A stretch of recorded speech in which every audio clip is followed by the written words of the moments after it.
Araba juin kalo tile 11 sanba 2025 DMS-TV channel muso aw ni ce aw ni ɲantuma a y'aw bisimila DMS-TV sanfɛ foli an tan n'o b'an kanubaga n'a lamɛnbagaw bɛɛ lajɛlen Mali kɔnɔ ani Mali kɔ kan aw ka dɔn kibaru ni o wagati selen sani an ka da se an ka bi kunnafonibaw ma ni ka olu da aw tulo kan an bɛ aw kunna jigin k'aw bɛ se k'an dɛmɛ ni kunnafoniya ni kan ni n'a carilen ani k'aw kilinaw di hakilina jɔyɔrɔ la wali kɔfɛ bi kunnafoniba minnu b'an bolo ni ka olu da aw tulo kan o dɔw bɛ tali kɛ an ka Mali finitigiw olu ka cɛsiri baara yɛrɛ kɔni ko hukumu kɔnɔna na walasa ka se ka banbaci wale maaw yɛrɛ kɔni ye ni ka farabu kɛ ka ɲɛsin u ma o ko hukumu de kɔnɔna na wagati laban na an ka Mali finitigiw olu ka offensive aérienne fo ka taa se terrestre ma y'olu yɛrɛ kɔni caya kosɛbɛ ni ka ɲɛsin banbaci wale maaw ma Kidali ale ni Tesit mara kɔnɔna na a yirala k'a fɔ ko ni contre offensive yɛrɛ kɔni caman kɛra sababu ye ni an ka Mali finitigiw olu sera ka banbaci wale maa caman bɔnɛ a nin na. Kalo tɛmɛnen juin kalo tile 8 sanba 2025 an ka Mali finitigiw olu ye opération ba dɔw kɛ Nara mara kɔnɔna na a yirala k'a fɔ ko banbaci wale maaw yɛrɛ kɔni kelen ni ka u ka binkanni wale jugu dɔ yɛrɛ kɔni kɛ ka ɲɛsin an ka Mali finitigiw ma walen kɔfɛ an ka Mali finitigiw olu yɛrɛ kɔni kun bɔra ni ka opération de sécurisation daminɛ Nara mara kɔnɔna na a yirala k'a fɔ ko hukumu de kɔnɔna na an ka Mali finitigiw u taara bɔ bolimafɛn civil dɔ yɛrɛ kɔni kan min kɔnɔna kun falen yɛrɛ kɔni kun don fɛn pɛrɛta baden yɛrɛ de kɔnɔna an ka Mali finitigiw ka o baara in yɛrɛ kɔni kɛra sababu n'u sera ka banbaci wale maa ninnu bali k'u ka nin wale jugu yɛrɛ kɔni kɛ ni ka ɲɛsin civiliw ma. An ka Mali kunnafonidila maa dɔw ka kɔrɔfɔlani o ye Bamada net maaw yɛrɛ kɔni ko banbaci wale maaw ye attaque min kɛ ni ka ɲɛsin an ka Mali finitigiw ma mais kalo tile 30 tɛmɛnen ko banbaci wale maaw ka o attaque ko hukumu kɔnɔna na ko min ye Ukraine ye ale kɔni ye banbaci wale maaw dɛmɛ u ka o attaque in na a ye u dɛmɛ ni drone renseignement ale ni formation militaire yɛrɛ kɔni dili banbaci wale maaw ma walasa ka se ka u ka attaque jugu min yɛrɛ kɔni dilan kosɛbɛ ka ɲɛ ka ɲɛsin an ka Mali finitigiw ma. Don tɛmɛnen na min ye Donald Trump ye ni ale États-Unis jamana ɲɛmaa ye ale kɔni y'i bolo nɔ bila sɛbɛn dɔ yɛrɛ kɔnɔna sɛbɛn min kɔnɔna na Tchad ale kɔni faralen bɛ jamanaw kan minnu yɛrɛ kɔni ka jamana kɔnɔdenw yamaruya foyi tɛ u bolo bilen ni ka don États-Unis jamana yɛrɛ kɔni kɔnɔna na o ko jaabi la min ye Tchad jamana ɲɛmaa ye n'o ye Mahamat Idriss Déby Itno ye ale kɔni fɛnɛ bɛ bɔ ni k'a yira k'a fɔ k'a ye laɲini kɛ a ka jamana gouvernement maaw yɛrɛ kɔni fɛ ko Tchad fɛnɛ bɛ visa min di États-Unis ka jamana kɔnɔdenw ma ko ka o visa dili yɛrɛ kɔni jɔ. Comité international de la Croix-Rouge ni ne ye baɲumankɛtɔn maa dɔw ye minnu yɛrɛ kɔni bɛ jamana caman kɔnɔna na minnu yɛrɛ kɔni fɛnɛ bɛ Niger jamana kɔnɔna na o maaw ye laseli kɛ alamisa tɛmɛnen k'olu yɛrɛ kɔni u ka yɔrɔw bɛɛ lajɛlen datugu ne ka bɔ Niger jamana kɔnɔna na kara ka nin y'a kalo 4 de ye ko Niger autorité maaw yɛrɛ kɔni ye a laɲini olu fɛ k'u ka yɔrɔw bɛɛ lajɛlen datugu ne ka bɔ Niger jamana kɔnɔna na walasa u ka se ka taga bɔ nin yɔrɔ kofɔlen na a Croix-Rouge maaw kɔni y'a yira k'a fɔ k'u y'u ka yɔrɔ datugu ko nka min yɛrɛ kɔni ye kumaɲɔgɔnya tɛmɛnen o ni Niger autorité maaw ni ɲɔgɔn cɛ la k'u bɛ fɛ o wale yɛrɛ kɔni ka kɛ walasa olu bɛ se ka continuer u ka baaraw yɛrɛ kɔni fɛ Niger jamana kɔnɔna na ni kunnafoniba nin de bɛ an bolo kɔrɔ bi an bɛna minnu walawala aw ye bidon kibaru kɔnɔna na. An ka Mali finitigiw olu ka wagati laban ye opération la opération min yɛrɛ kɔni kɛ kun de ye walasa ka banbaci wale maaw ka u nɔna minɛ ka u daga sigiyɔrɔ yɛrɛ kɔni dɔn walasa ka se ka u bɔnɛ u ni na min ye état-major général des armées ale kɔni ye communiqué kɛ ne ka laseli kɛ communiqué min kɔnɔna na a b'a yira k'a fɔ ko ni wagati laban in na an ye an ka Mali finitigiw olu kɔni ye opération terrestre fo ka taa se aérien ma u y'o caman kɛ Kidali ale ni Tesit yɛrɛ kɔni mara kɔnɔna na communiqué kɔnɔna na état-major kɔni y'a yira k'a fɔ k'an ka Mali finitigiw olu ka banbaci wale kɛlɛli ko hukumu yɛrɛ kɔni kɔnɔna na ko wagati laban in na ko Mali finitigiw u ye jaabi ɲumanba sɔrɔ o ko la ko kari tɛmɛnen juin kalo tile 8 sanba 2025 an ka Mali finitigiw olu ye pick-up dɔ yɛrɛ kɔni nɔna minɛ u kun bɛ ka pick-up min yɛrɛ kɔni bɛlɛn kosɛbɛ ka d'a kan u kun bisigalen don a la u yɛrɛ kɔni dalen a la k'a fɔ ko pick-up ye banbaci wale maaw ta ye ni an ka Mali finitigiw olu ye farabu kɛ ne ka ɲɛsin pick-up kɔfɔlen ma ko fɛnɛ tɛmɛlen kɔfɛ o taara bɔ pick-up filanan dɔ fɛnɛ ka banbaci wale maaw kun kɛnbɛn ne ka min yɛrɛ kɔni dogo kosɛbɛ yiri jukɔrɔlaw la Amaseni fanfɛla la yɔrɔ min bɛ Kidali région de kɔnɔna na ko dugusajɛ n'o bɛnna tɛnɛ ma juin kalo tile 9 sanba 2025 k'an ka Mali finitigiw ka force aérienne olu kɔni ye banbaci wale maa dɔw ka kan yɛrɛ kɔni nɔna minɛ Tesit fanfɛla la yɔrɔ min bɛ tali kɛ Gao région de kɔnɔna na ko an ka Mali finitigiw yɛrɛ kɔni bɔlen banbaci wale maaw ka ni kan kofɔlen yɛrɛ kɔni kana la u ye farako gɛlɛmanba kɛ ne ka ɲɛsin o yɔrɔ kofɔlen ma wale min kɛra sababu ye ni ka tiɲɛniba de don yɔrɔ in na état-major général des armées ale ka communiqué kɔnɔna na a bɛ sinsin a kan ko kura ye ko a cɛsirilen don kosɛbɛ banbaci wale kɛlɛli la wa be hakilisigi kuma fɔ jamana kɔnɔdenw ye ko min ye bamaciwale maaw nɔna minɛlen ni ka u bɔnɛ u ni na ko an ka Mali finitigiw halisa olu bɛ continuer o baara in yɛrɛ kɔni fɛ walasa jamana kɔnɔdenw bɛɛ lajɛlen ka lakana bɛ se ka sabati jamana fantan a naani bɛɛ lajɛlen na. Kari tɛmɛnen juin kalo tile 8 san 2025 an ka Mali finitigiw olu ye kunbɛli opération kɛrɛnkɛrɛnnen dɔ kɛ Nara région kɔnɔna na wale min kɛra sababu ye ne ka yemaw yɛrɛ kɔni ka lakana sabati. État-major ka kɔrɔfɔ la a ka communiqué kɔnɔna na ko an ka Mali finitigiw olu kɔni sera ka bolimafɛn dɔ yɛrɛ kɔni lajɔ bolimafɛn min yɛrɛ kɔni kun falen don fɛn pɛrɛntaw la a yɛlɛ k'a fɔ ko bolimafɛn in fɛnɛ kun kɔnɔna na maa dɔw kun bɛ yen nɔ ko an ka Mali finitigiw sera ka ni bolimafɛn yɛrɛ kɔni lajɔ yanni u ka fɛn pɛrɛnta ni yɛrɛ kɔni kun kana na kojugu kɛ ko u yɛrɛ kɔni lajɔra bale fanfɛla la yɔrɔ min bɛ tali kɛ Nara région de kɔnɔna na ko an ka Mali finitigiw sera ka opération kɛrɛnkɛrɛnnen in kɛ o y'a sɔrɔ u ye kunnafoniya ɲumanba dɔw yɛrɛ de kɔni sɔrɔ ne ka bɔ an ka Mali service de sécurité maaw yɔrɔ la ko a kɛra sababu ye n'u sera ka bamaciwale maaw bali u ka attaque dɔ yɛrɛ kɔni na ne ka ɲɛsin an ka jamana civil walima finitigiw yɛrɛ kɔni ma la renseignement yɛrɛ kɔni y'a yira k'a fɔ ko bamaciwale maaw ka ni attaque yɛrɛ kɔni kɔnɔna na o kun kɛnbɛn ne ka véhicule civil dɔ yɛrɛ de kɔni minɛ dɔ la o véhicule civil yɛrɛ kɔni u kelen ka o minɛ o kun kɛnbɛn ne ka o yɛrɛ kɔni fa fɛn pɛrɛntaw yɛrɛ kɔni na walasa ka se ka bolimafɛn in k'ale yɛrɛ kɔni ci kosɛbɛ jamana walasa ka se ka mɔgɔ caman yɛrɛ kɔni bɔnɛ u ni na ko an ka Mali finitigiw olu kɔni y'a faamuya k'a fɔ ko bamaciwale maaw ka ni complot in yɛrɛ kɔni ye menace ba ye an ka jamana ka lakana yɛrɛ kɔni ma o k'olu kun de kɔnɔna na Mali finitigiw u tilela surveillance yɛrɛ kɔni na Nara région fantan a naani bɛɛ lajɛlen na o de kɛra sababu ye n'u sera ka bolimafɛn kɛrɛnkɛrɛnnen ye min yɛrɛ kɔni kun kɔnɔna na fɛn pɛrɛntaw bɛ u sera ka o bolimafɛn lakodɔn u ye bolimafɛn yɛrɛ kɔni nɔna minɛ o de ko hukumu kɔnɔna na ko kari tɛmɛnen sɔgɔmada fɛ joona yɛrɛ kɔni fɛ an ka Mali finitigiw olu sɔrɔla ka ni opération kɛrɛnkɛrɛnnen yɛrɛ kɔni bila sen kan u ye janda kɛ ni ka ɲɛsin bolimafɛn kɛrɛnkɛrɛnnen in ma ni ka sɔrɔ ka frappe kɛ ni ka ɲɛsin a ma wale min kɛra sababu ye ni maa minnu kun bɛ bolimafɛn kɔnɔna na ka olu bɛɛ lajɛlen bɔnɛ u ni na wale in kɛra sababu fɛnɛ ni bamaciwale maaw kun bɛ fɛ ka binkani wale min kɛ ni ka ɲɛsin an ka jamana civil walima finitigiw ma a kɛra sababu ye ni ka o binkani yɛrɛ kɔni bali an ka Mali finitigiw fɛ hiérarchie militaire ale bɛ a ka bonyamasegi yɛrɛ kɔni kɛ ni ka ɲɛsin an ka Mali finitigiw ma kɛrɛnkɛrɛnnenya la minnu yɛrɛ kɔni sen donna ni opération kofɔlen in na a bɛ u fo kosɛbɛ u ka baara kɛ ko ɲuman n'u ka cɛsiri la ni opération in na wa a bɛ tila ka sinsin a kan kura ye ko an ka Mali finitigiw olu cɛsirilen don bɛn ale ni kelenya sabatili la an ka Mali jamana kɔnɔna na a b'a yira k'a fɔ ko bɛn ale ni basigili yɛrɛ kɔni seginni na ne ka na an ka jamana kɔnɔdenw yɛrɛ kɔni yɔrɔ la ko baara ko hukumu kɔnɔna na min y'an ka Mali finitigiw olu kɔni tɛna foyi yɛrɛ kɔni to kɛrɛfɛ u bɛna fɛɛrɛ bɛɛ lajɛlen latigɛ walasa ka se ka ni fɛnba nin yɛrɛ kɔni la sabati an ka jamana kɔnɔdenw yɔrɔ la an ka Mali source maa dɔw yɛrɛ kɔni y'a yira k'a fɔ ko min ye Ukraine ye ale kɔni ye bamaciwale maa dɔw minnu yɛrɛ kɔni b'u ka walejugu kɛ Mali jamana kɔnɔna na k'a ye o dɔw yɛrɛ kɔni jukɔrɔma don ni drone ale ni aide militaire yɛrɛ kɔni dili o bamaciwale maa ninnu ma u ka walejugu baaraw yɛrɛ kɔni kɔnɔna na ni ka ɲɛsin an ka Mali jamana kɔnɔdenw ma ni source kelen ka kɔrɔfɔ la ko Ukraine ka instructeur dɔ olu kɔni ye formation kɛ o bamaciwale maa ninnu kun walasa ka se ka bamaciwale maa ninnu k'u fanga bonya kosɛbɛ kɛlɛkɛyɔrɔ la cogo min u bɛ se k'u ka walejugu yɛrɛ kɔni caya ni ka ɲɛsin an ka Mali finitigiw ni jamana kɔnɔdenw ma la ni kunnafoniya in carila an ka jamana kunnafonidila maa dɔw yɛrɛ de kɔni yɔrɔ la ni o ye bamada maaw ye olu ka kɔrɔfɔ la k'u ye kunnafoniya fɛnɛ sɔrɔ source dɔw de yɔrɔ la o source minnu y'a yir'u la k'a fɔ ko Ukraine ka service de renseignement maaw k'u ye bamaciwale maaw yɛrɛ kɔni dɛmɛ u ka attaque labɛnni na min kɛra mai kalo tile 30 tɛmɛnen ni ka ɲɛsin an ka Mali finitigiw ma ko min yɛrɛ kɔni ye Ukraine ka service de renseignement maaw ye u ye bamaciwale maa ninnu yɛrɛ kɔni dɛmɛ o kɛlɛ in labɛnni na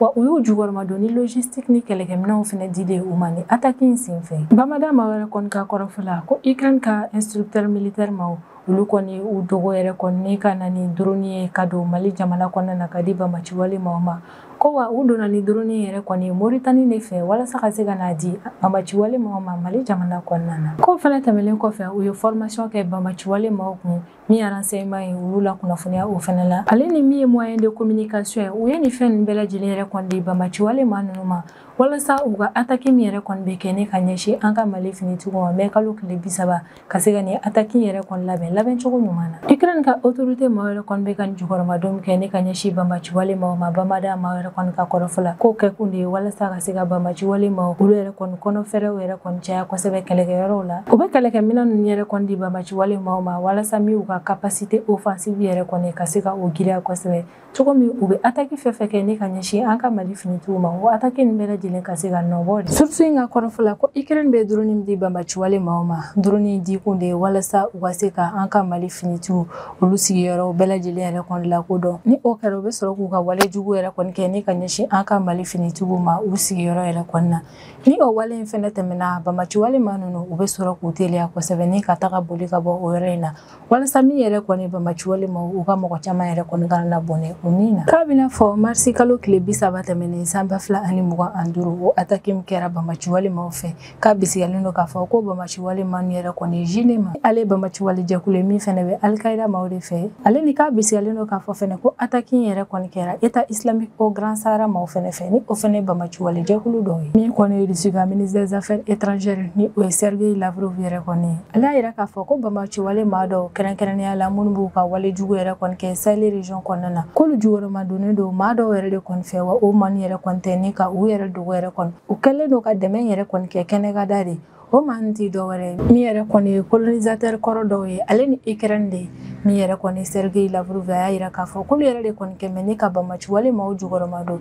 kɛrɛnkɛrɛnnenya la bamaci walima minnu b'u ka wale jugu yɛrɛ kɔni kɛ Sahel région kɔnɔna na Sergei Lavrov ka nin kuma in yɛrɛ kɔni jugɔrɔma donna kosɛbɛ min an ka Mali ministre des affaires étrangères ni o ye Abdoulaye Diop a jugɔrɔma donna ale fɛ kosɛbɛ ale y'a yira k'a fɔ ko min ye basigibaliya donni ye Mali jamana yɛrɛ kɔni kɔnɔna na ko Ukraine sen donninba yɛrɛ de kɔni don o baara in na situation ko hukumu yɛrɛ de kɔni kɔnɔna na Russie y'a yira k'a fɔ k'a pɛrɛnnen don ni ka Mali ka capacité militaire ka o kɔni renforcer kosɛbɛ walasa nin menace min yɛrɛ kɔni bɛ an ka Mali jamana kun kan ka se ka menace yɛrɛ kɔni wuli ka bɔ yen nɔ ni fɛɛrɛ dɔw yɛrɛ kɔni latigɛli nka min yɛrɛ kɔni bamada maaw ye olu y'a yira k'a fɔ k'u kɔni ye kunnafoniya kɛrɛnkɛrɛnnen sɔrɔ Mali source dɔw yɛrɛ kɔni yɔrɔ la mun y'a yir'u la k'a fɔ ko bamaci walimaw ye attaque min kɛ mais kalo tile 30 tɛmɛnen san 2025 ko ni attaque yɛrɛ kɔni ko hukumu kɔnɔna na min ye Ukraine ye ale ye bamaci walimaw dɛmɛ kosɛbɛ ni ka ni attaque yɛrɛ kɔni labɛn wa a ye drone fo ka taa se formation ma a y'o bɛɛ lajɛlen yɛrɛ kɔni di bamaci walimaw ma cogo min u bɛna na attaque min kɛ ne ka ɲɛsin an ka Mali jamana kɔnɔna yɛrɛ kɔnɔna ma o attaque yɛrɛ kɔni ka se ka sebaya sɔrɔ nka min an ka Mali finitigiw ka cɛsiri hali ni u ka baara kɛ kun ɲuman o yɛrɛ kɔni kɛra sababu ye ni bamaci walimaw u ka laɲiniw bɛɛ ma se ka sabati yɛrɛ kɔni tɛnɛ tɛmɛnen juin kalo tile 9 san 2025 min an ka Mali furancɛ fanga ɲɛmaa ye n'o ye son excellence le général d'armée Assimi Goïta ale fɛnɛ ye AES n'o ye Alliance des États du Sahel ale yɛrɛ kɔni ye o président ye an bɛ wagati min na i n'a fɔ ko bi min yɛrɛ kɔni ye AES ka hymne national o yɛrɛ kɔni dali baaraw yɛrɛ kɔni ko komi na Kuluba palais la furancɛ fanga ɲɛmaa ale kɔni ye o baara ninnu ɲɛmaaya yɛrɛ kɔni ta AES ka hymne national dali cérémonie o kɔni kɛra an ka jamana mɔgɔba caman yɛrɛ kɔni ɲɛna min ye jamana ɲɛmaa ale ka ladilibaga kɛrɛnkɛrɛnnen olu kun bɛ a kɛnɛ kan gouvernement maaw bɛɛ lajɛlen yɛrɛ kɔni kun bɛ k'a ta premier ministre la fo ka taa se ale ka ministre tɔw ma u bɛɛ lajɛlen kun bɛ nin kɛnɛ kan présidence ka maaw olu fɛnɛ kun bɛ cérémonie kɛyɔrɔ in na conseil national de transition ni o ye CNT u kun bɛ cérémonie kɛyɔrɔ in na min ye an ka Mali force de défense et de sécurité olu bɛɛ lajɛlen kun bɛ nin cérémonie kɛyɔrɔ in na ka d'a kan min yɛrɛ kɔni ye AES ale ka hymne national yɛrɛ kɔni ni AES yɛrɛ kɔni ka symbole bɛɛ ye ka d'a kan kuma nin yɛrɛ kɔni kɔnɔna na a bɛ kuma kobaw yɛrɛ de kɔni kan minnu bɛ kɛ AES jamanaw kɔnɔna na cérémonie yɛrɛ kɔni sen fɛ min ye an ka Mali premier ministre ni o ye général Abdoulaye Maïga yɛrɛ kɔni ale ye interview dɔ yɛrɛ kɔni kɛ interview min kɔnɔna na premier ministre ale bɛ sinsin a kan ko hymne national yɛrɛ kɔni dali yɛrɛ kɔni Kuluba palais yɛrɛ kɔni na ko o ko in yɛrɛ kɔni ye symbole ba ye AES jamanaw bɛɛ lajɛlen bolo Abdoulaye Maïga ka kumaw yɛrɛ kɔni kɔnɔna na a bɛ hakililajigi kɛ ko min yɛrɛ kɔni ye confédération des états du Sahel yɛrɛ kɔni ko o ye entité juridique ye min yɛrɛ kɔni état lama don ko hymne national fɛnɛ kɔfɛ AES ale ka drapeau b'a bolo fo ka taa se a ka devise yɛrɛ kɔni ma ko nin fɛn nin bɛɛ lajɛlen yɛrɛ kɔni bɛ AES bolo an bɛ wagati min na i n'a fɔ ko bi o bɛ kɛ sababu yɛrɛ kɔni ye ni ka alliance yɛrɛ kɔni sinsin kosɛbɛ ko AES ka hymne national n'a ka devise n'a ka drapeau yɛrɛ kɔni kɛlen a bolo ale kɔni bolo o ye fɛnba yɛrɛ kɔni ye min bɛ fangaba don AES yɛrɛ kɔni na ko AES ale organisation étatique ye confédération fɛnɛ don ko wa a mako b'a la jɛma bɛɛ lajɛlen ka a lakodɔn yɛrɛ kɔni ko reconnaissance juridique tɛ nka reconnaissance min yɛrɛ kɔni don o kan ka sigi fɛnba dɔw yɛrɛ de kɔni kan o kan ka sɔrɔ min yɛrɛ kɔni aw ka drapeau aw ka devise fo ka taa se aw ka hymne national o kɔni bɛ aw bolo kan ne ko hymne national yɛrɛ kɔni kɔnɔna na cikan sɛbɛnba dɔw yɛrɛ kɔni bɛ a kɔnɔna na wa a bɛ kɛ sababu yɛrɛ kɔni ni min ye AES ale kɔni ka nafabaw a bɛ o bɛɛ lajɛlen ɲɛfɔ hymne national in kɔnɔna na ko wa o nafaba minnu yɛrɛ kɔni bɛ ka fɔ hymne national in kɔnɔna na AES jamana kɔnɔdenw olu bɛɛ lajɛlen bɛ u yɛrɛ sɔrɔ nafa ninnu fɔlen kɔnɔna na Général Abdoulaye Maïga ka kɔrɔfɔ la ko hymne national in yɛrɛ kɔni fɛ olu y'a faamu k'a fɔ ko an bɛɛ lajɛlen yɛrɛ kɔni ye soldat ye ko kɔrɔ de ye k'an ka faamu k'a fɔ k'an bɛɛ lajɛlen ye population ye wa an bɛɛ lajɛlen an ka jamana force de défense et de sécurité ye premier ministre ye profité a ka interview yɛrɛ kɔni senfɛ ka i da se hymne national in yɛrɛ kɔni kɔrɔ kumaw bɛɛ lajɛlen ma o yɛrɛ de kɔni senfɛ maaw y'a faamu k'a fɔ ko donna nata la min ye an ka kalanbolodaw yɛrɛ kɔni ko hymne national in ale kɔni bɛna na fɔ o yɔrɔ ninnu fɛnɛ na Abdoulaye Maïga ka kɔrɔfɔ la ko AES jamana ɲɛmaaw olu kɔni fɛnɛ bɛna fɛɛrɛ latigɛ an bɛ wagati min na i n'a fɔ ko bi ka hymne national k'a don an ka kalanbolodaw bɛɛ lajɛlen na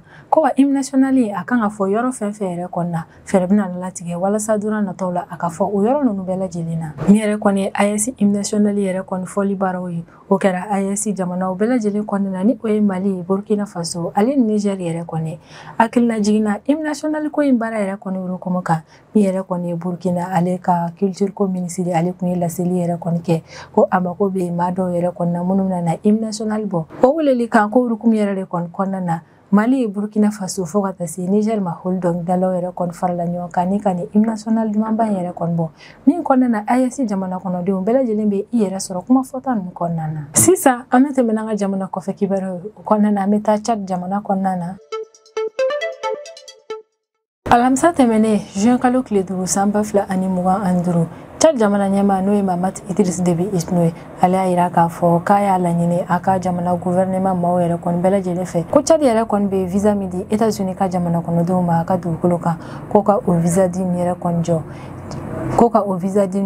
jɔ Mahamat Idriss Déby Itno ka kɔrɔfɔ la ko nin ye jaabi yɛrɛ de kɔni ni ka ɲɛsin Donald Trump ale ka mesure kura in yɛrɛ kɔni ma ko min yɛrɛ kɔni ye Tchad jamana kɔnɔdenw ye ko yamaruya tɛ u bolo bilen ni ka don États-Unis jamana kɔnɔna na Mahamat Idriss Déby Itno ka kɔrɔfɔ yɛrɛ kɔni na ko komi Tchad yɛrɛ kɔni fɛnɛ principe de réciprocité yɛrɛ kɔni bɛ yen nɔ n'o de ye n'i ye min kɛ u la k'u fɛnɛ bɛ o sara i la yɛrɛ kɔni ko komi o ko in yɛrɛ kɔni bɛ yen nɔ ale kɔni a laɲini a ka jamana gouvernement maaw fɛ Tchad bɛ visa min yɛrɛ kɔni di États-Unis ka jamana kɔnɔdenw ma ko ka o visa dili yɛrɛ kɔni jɔ Tchad jamana ɲɛmaa ka kɔrɔfɔ la ko avion tɛ Tchad bolo k'a di mɔgɔ ma dollar wari miliyari tɛ olu bolo ni ka o di mɔgɔ ma nka Tchad ale ka danbe